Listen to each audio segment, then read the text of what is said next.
मामले को लेकर काफी लंबा जो है वो जीओए मामला अभी प्रदेश में चल रहा है। जीओए आईटी के हजारों जो अभ्यर्थी है वो इंतजार करें कि कब जो है वो उनको लेकर सरकार की ओर से फैसला आएगा। और जेओए की सुप्रीम कोर्ट सुनवाई जो है वो अब तय कर दी गई है। जेओए भर्ती पोस्ट कोड 817, 556 और 447 के तीनों मामलों की सुप्रीम कोर्ट में सुनवाई 12 जुलाई 2022 यानी कि 12 जुलाई को जो है वो होने वाली है। और इसके लिए अदालत ने हिमाचल सरकार को नोटिस जारी कर स्थिति स्पष्ट करने को कहा है।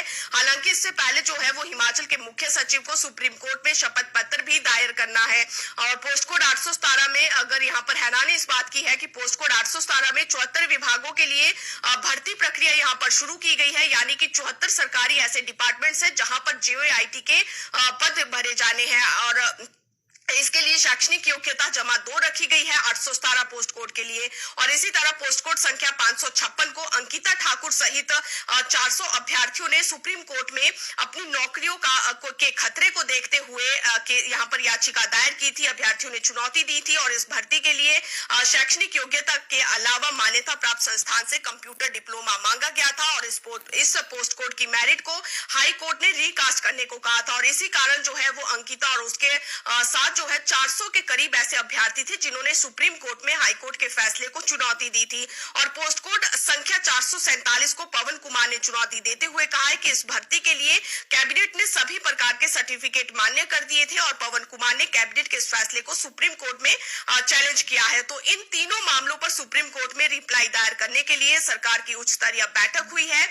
इसके लिए जो है इसके बाद जो है वो स्टाफ सिलेक्शन बोर्ड यानी कि हमीरपुर चयन बोर्ड से एक ड्राफ्ट जो है वो सरकार की ओर से मांगा गया है। खास है कि 12 जुलाई को सुप्रीम कोर्ट को सुप्रीम कोर्ट में इस केस की सुनवाई होगी और अपॉइंटमेंट सुनवाई होगी और उसमें जो है वो सरकार को रिप्लाई दायर करना है। अब जो है सरकार ने जीओए आईटी की जब प्रदेश में भर्तियां की तब जो है वो इसमें अलग अलग नियम रखे गए और इन्हीं नियमों की वजह से जो है वो आज ये दिक्कतें सामने आ चुकी है कि सरकार के सामने यहाँ पर भर्तियों को लेकर सभी जो भर्तियां हैं उसमें हजारों जो अभ्यर्थी हैं वो इस समय मानसिक तनाव से जूझ रहे हैं क्योंकि सरकार के जो नियम है वो उनकी भर्तियों में आड़े आ चुके हैं।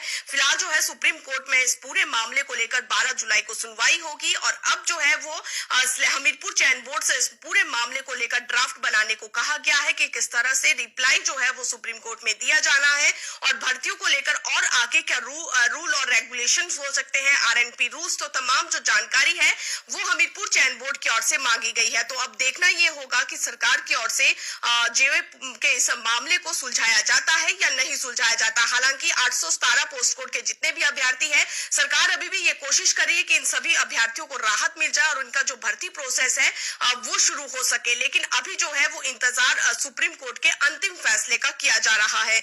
और इसके साथ ही जो